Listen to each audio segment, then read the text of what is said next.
guys hear that? That's the sound of the polar ice caps melting. I'm really excited today because we're reviewing my 2020 Mercedes-Benz G63, finished in cardinal red metallic. Now, my car has only about 800 miles on it, so we're not gonna do any acceleration tests because I'm pretty anal about the break-in service. But I'm gonna give you my first drive impressions on the new G63. The G63 is sort of controversial. Not in the same way that a C8 Corvette or a Supra are controversial, but this thing serves no real purpose, except you can flex real hard in one of these things. Yes, you get 3 locking diffs. You also get 9.5 inches of ground clearance. You get the heritage and design of a military vehicle. So this thing is more than capable on and off-road.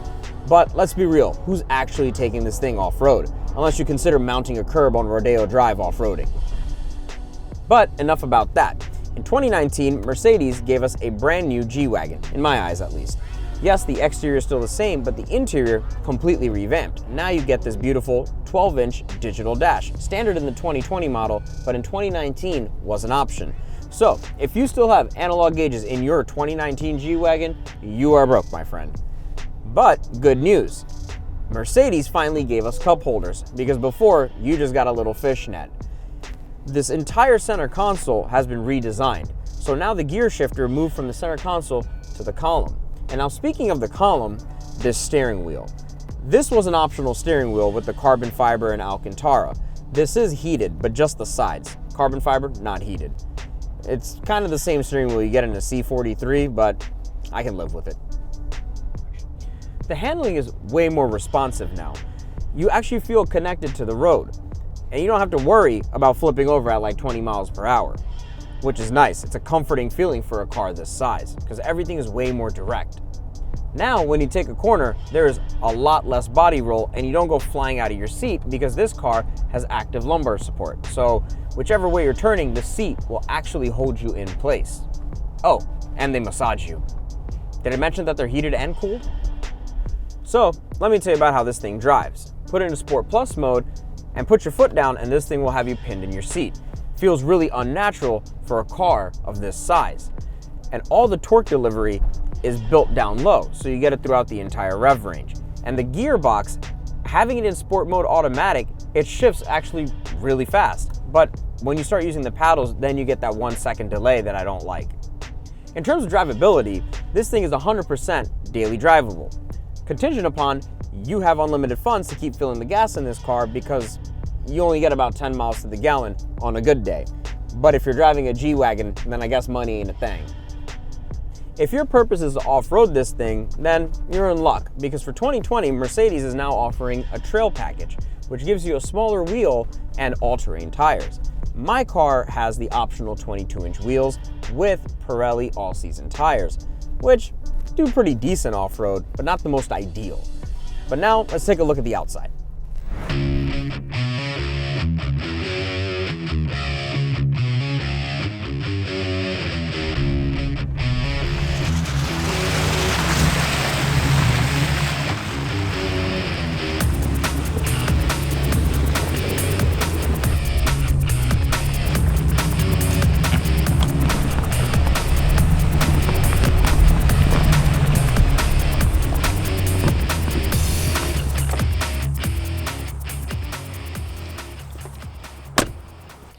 To most people, this is an expensive box on wheels. To me, this is an elegant and expensive box on wheels. A lot of the G-Wagons that we see out on the streets are usually white, black, gray, matte black. I happen to buy mine in red because it's my favorite color. It's classy and menacing all at the same time. Kind of like Dwayne Johnson wearing a red suit at your retirement party. Speaking of Dwayne Johnson, let's take a look at the muscle under this thing.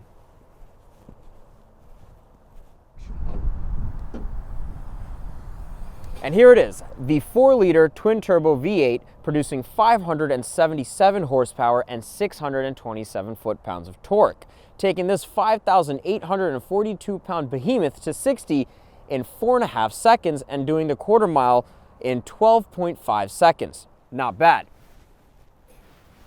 Before I get into the car, I want you guys to see how massive these brakes are. That rotor is 15.7 inches. The brakes are actually really nice on this thing, and you will stop, no problem, even with all this mass.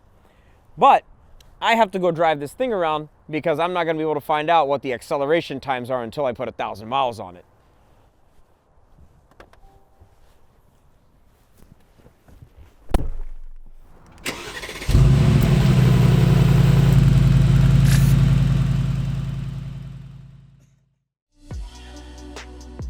There's quite a few good reasons to buy a G-Wagon. Sure, it's expensive. Yeah, it's obnoxious, and the gas mileage is terrible, as you'd assume. It's also kind of unnecessary, but it does a lot of things right. It's fast, it's luxurious, it screams flex, and it's really quite practical as a family vehicle, even though I'm not a family man myself, and really, it's in a class of its own. Despite it looking quite intimidating, it really doesn't drive as big as it looks, and at 191 inches long, it's about the same size as a Porsche Cayenne. The interior on this new one is a huge upgrade from the last generations. The thing is, for the money, the old G63's interior was really lacking for $150K. Now we feel like we're sitting in something a lot more special. If you're on the fence on buying a 2020 G63, my advice is to go ahead and place an order. Just know that you'll be waiting almost 2 years for an allocation. And if you want to get one lightly used, you'll be paying almost 20 racks over sticker. Which means this is the first car that I've ever purchased that actually appreciated in value the second I drove it off the lot. There's been multiple times where I could have flipped it for a profit, but the truth is, I just love it too much to let it go. First time on the channel? Don't forget to check out some of my other stuff. I produce all sorts of cool content with performance cars and acceleration tests, so if that's your jam, be sure to hit that subscribe button and ring that bell icon for new episodes every Thursday. Thanks for watching.